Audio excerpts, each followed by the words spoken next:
Daniel, nous t'écoutons avant le match de demain. Tu voulais parler principalement de Liverpool, apparemment.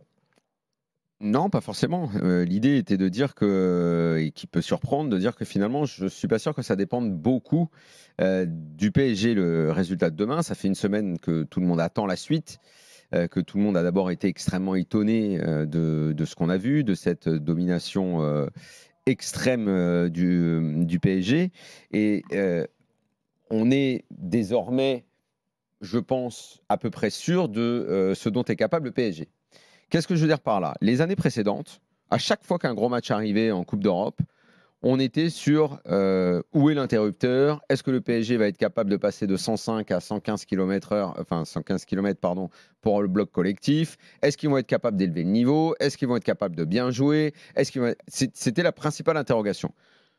Toutes ces interrogations, elles sont balayées. On a eu les réponses. Le PSG, on a vu un début de réponse dans la nouvelle formule un peu plus longue. On a eu un début de réponse contre City, mais il y avait encore des sceptiques. Bon, City, un peu fatigué. Si c'est Liverpool qui mène 2-0, jamais tu les retournes en faisant 4-2. Stuttgart, c'est pas terrible. Bon, il y avait encore des réticences. Bref, comme d'habitude, il fallait qu'arrive ce huitième de finale. Le huitième de finale, il est arrivé. Et l'histoire de l'interrupteur, bah, non seulement ils l'ont trouvé, mais ils l'ont trouvé comme jamais. Il fallait remonter à 2017 contre le Barça, enfin quelques matchs comme ça. Il y en a eu des excellents matchs hein, au Camp Nou, un 4-1 avec Mbappé et tout ça Verratti. voilà, en 2022. 2021. 2021, 2021. c'était à huis clos. Pas Sackeman, ouais. Il y en avait eu quelques-uns, mais c'était toujours une question lancinante. Est-ce qu'ils vont pouvoir et tout. Maintenant, on sait, il n'y a plus réellement de surprise. Les stats nous disent à quel point le PSG est régulier dans ses performances.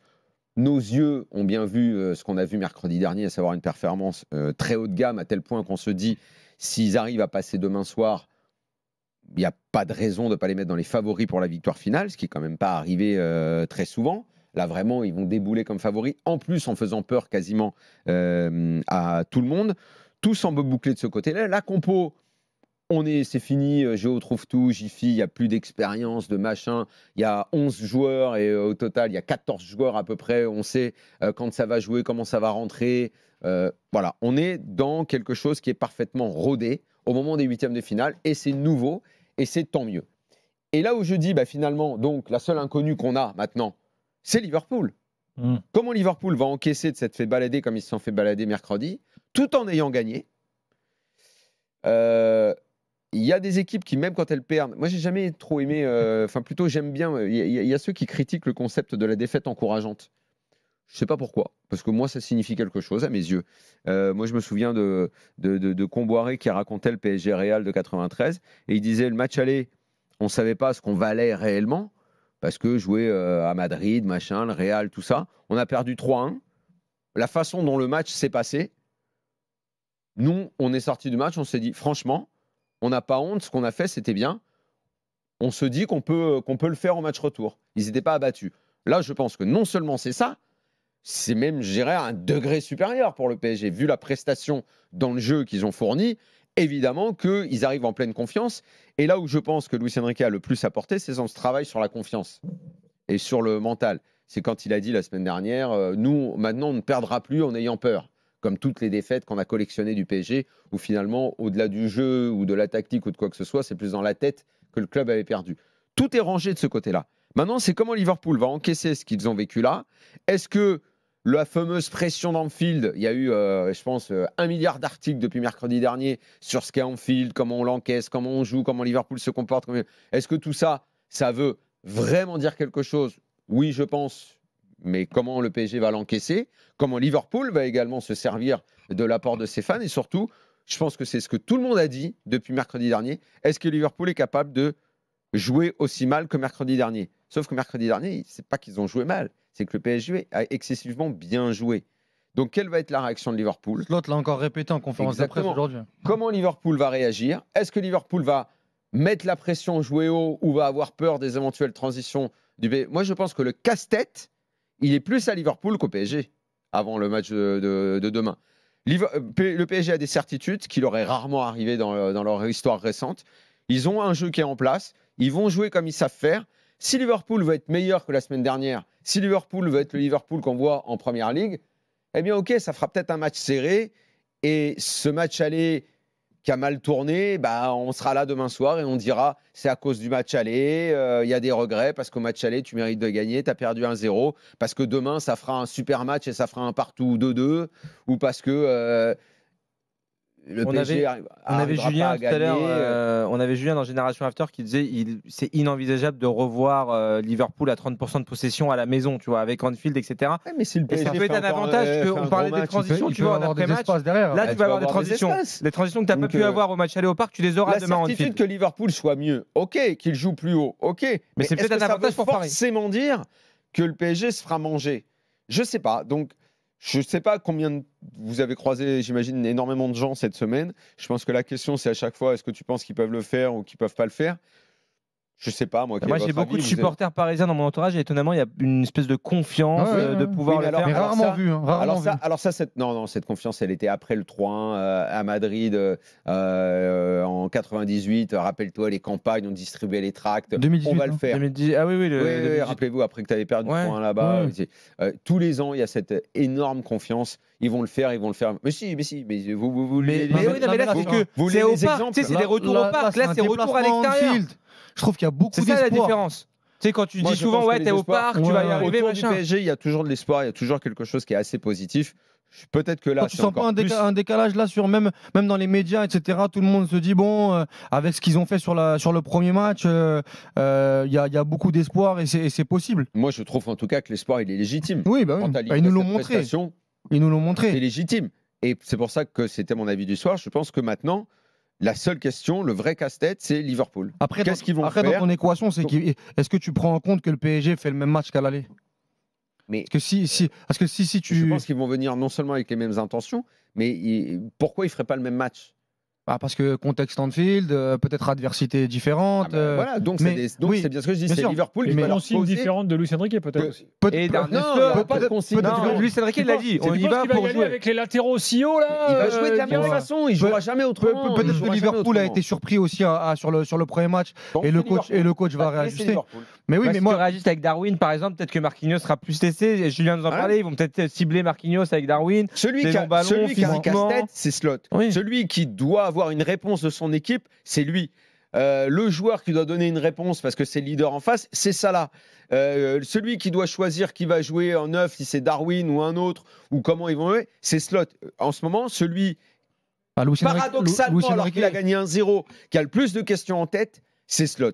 Le PSG a moins de questions. Ils ont des certitudes, ils savent comment ils jouent, ils sont en pleine confiance. Ils n'ont pas le problème de l'interrupteur parce que l'interrupteur, ils l'ont trouvé. Ils savent où est le bouton cette année. Mais rappelez-vous les années d'avant.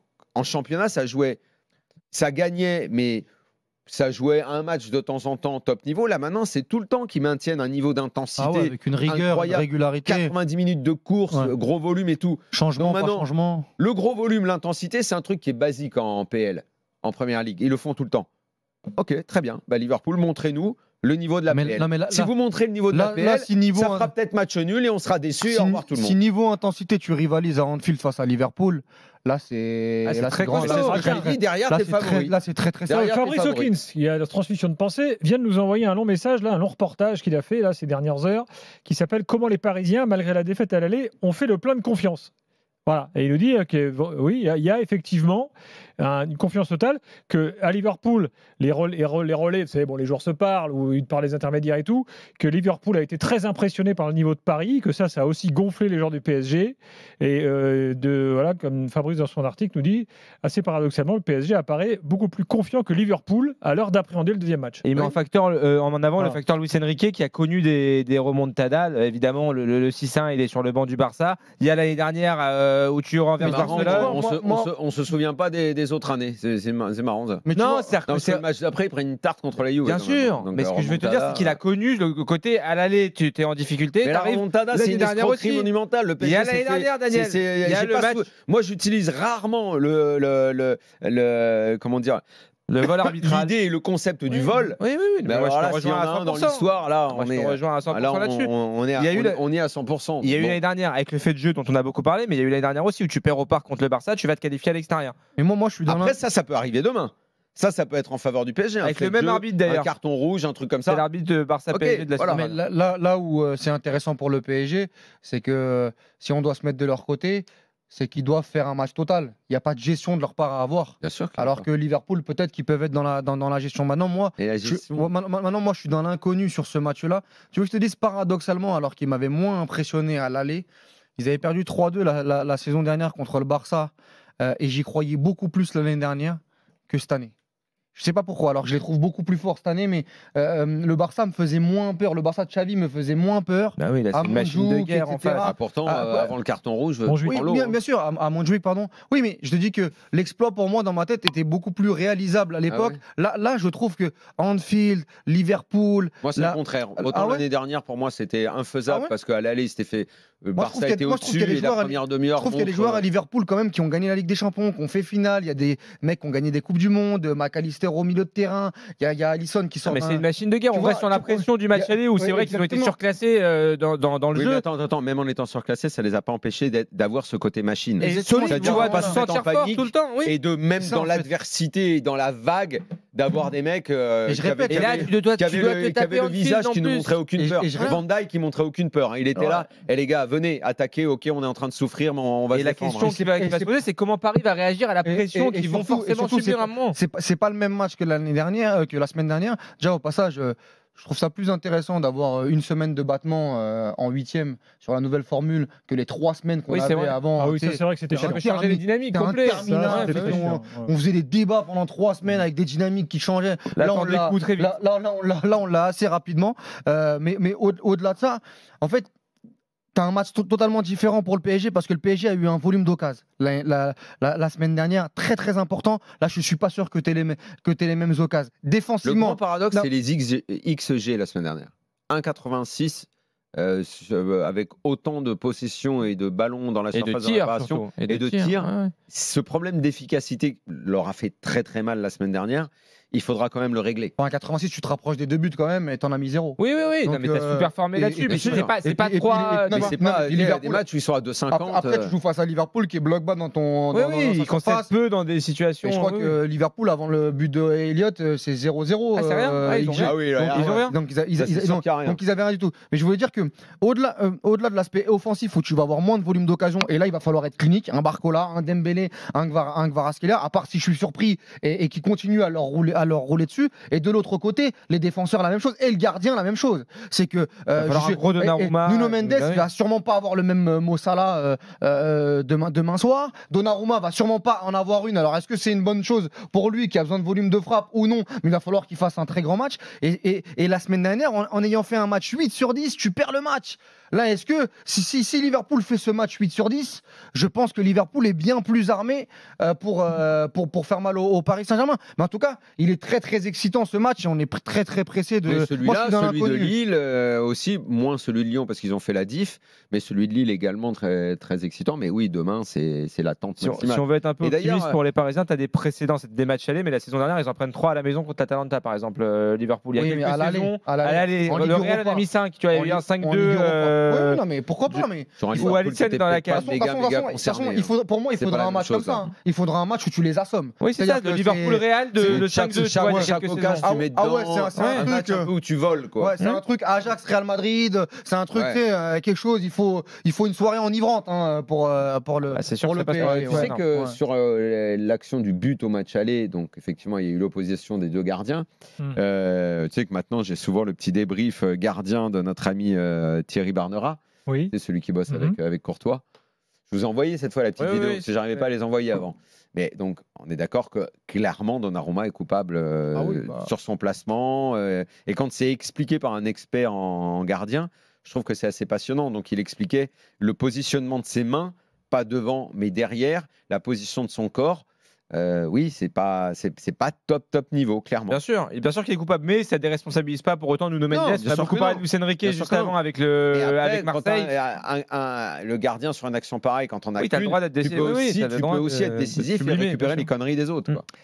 Dans un instant, Thomas, Parce au que Nuno Mendes, 32-16. il avait quand même beaucoup c'est bossé très sur le dos de intéressant Salah. pour revenir, c'est sur le positionnement des mains où lui par rapport à Courtois qui a bien les mains devant pour au moment où il veut intervenir, c'est pas Courtois pardon, Alisson, en comparaison, il a les mains un peu derrière Donnarumma et c'est ce laps de temps en fait qui perd les mains, qui fait qu'il n'arrive pas à la sa sortir main et que ses doigts ne sont pas assez solides. Et les clés du match, le Barcola, Alexander Arnold et de l'autre côté Gvara, Robertson que je trouve en grande difficulté, ça va être très intéressant pour le PSG. Pour exploiter les failles de Liverpool.